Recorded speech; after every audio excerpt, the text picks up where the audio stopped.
level art troupes. Now, have you ever wondered where the clarinet comes from or how it's made? Well, a group of Dutch musicians came to answer these questions and to feed some inquisitive minds at the Beijing Concert Hall on Saturday evening.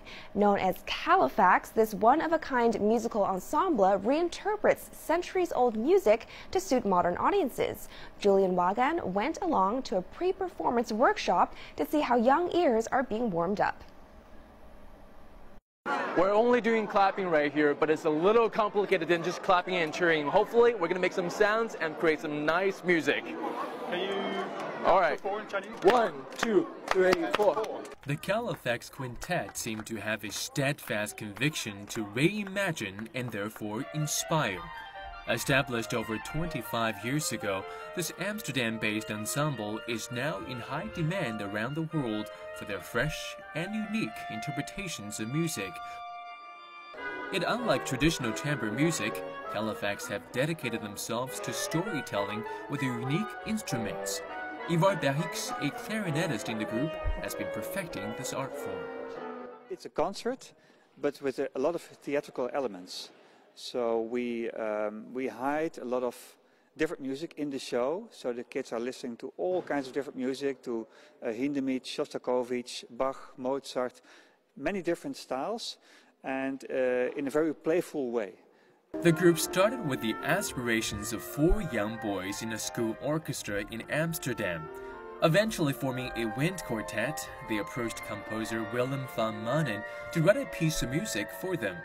Van Manen not only agreed, but later offered them a contract and added a clarinet to the ensemble. The group are now so successful that were given the German Young Years Award in 2012. This is it's all electricity tube, and this is for sewers, and we collected it because the performance is about, basically the story is about 5 people working in a factory, building telescopes.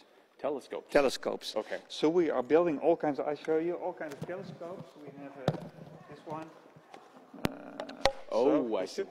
And then we're getting orders. We're building these telescopes, and suddenly we find out that you can also play music on tubes. So we start making music, and from this tube we go to another tube, and we find out we have actually telescope tubes.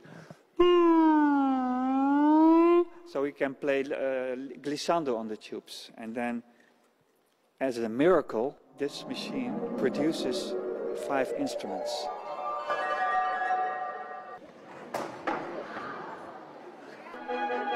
With Oliver Bokorn on the oboe, Ivar Berix on the clarinet, Ralf Hakma on the saxophone, Jalt Altuis on the bass clarinet, and Alban Wesley on the bassoon, each instrument embodies a unique personality.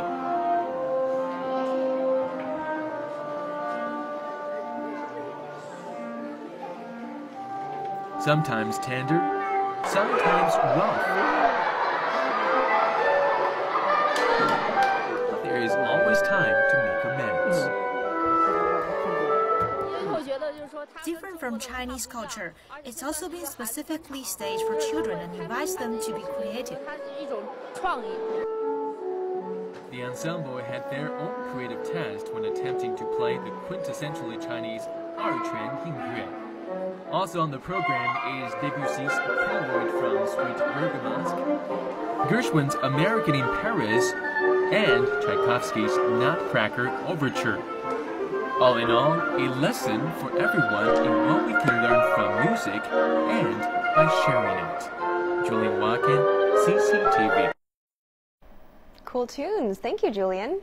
And now to London's West End. Viva Forever, the jukebox musical based around the songs of the Spice Girls, hit the stage just 6 months ago. But now it seems forever is not quite the case. The musical will close in June. Let's take a look. Viva Forever? Not as it turns out. Producer Judy Kramer, who produced the ABBA musical mega-hit Mamma Mia, said despite tweaks since the show opened in December, they just can't make it work. Written by absolutely fabulous star Jennifer Saunders, the show is a modern-day tale of female friendship and mother-daughter bonds, all set to songs from the 1990s girl power icons. The show attempts to satirize our information-saturated age of Twitter and TV talent shows.